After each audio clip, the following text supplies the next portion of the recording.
La tendance a sans doute été accentuée par la crise de Covid. Pour la première fois depuis 2014, le nombre de fumeurs ne baisse plus.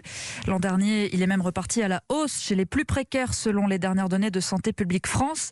Mais le gouvernement et les autorités sanitaires maintiennent leur objectif, arriver à une première génération sans tabac d'ici 2030.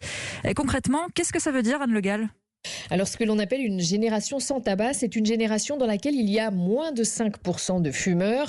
En France, l'âge de la première cigarette reste 14 ans en moyenne, mais le nombre de lycéens fumeurs a été divisé par 2 en 20 ans. Et pour le professeur Dotzenberg, tabacologue, une génération sans tabac en 2030 ou 2035, c'est un objectif réaliste. Ah oui, j'y crois énormément. C'est des générations qui sont déjà obtenues aux États-Unis, où les lycéens sont moins de 5% de fumeurs quotidiens.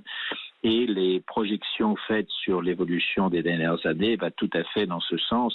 On diminue en gros de 1% par an.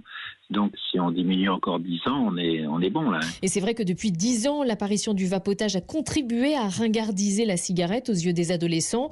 Pour autant, 2 tendances pourraient freiner le recul du tabac chez les plus jeunes. C'est le recours au tabac chauffé ou à la chicha, car ces pratiques sont souvent perçues comme un moindre risque. Or, elles créent malgré tout de l'addiction. Les précisions d'Anne Le Gall.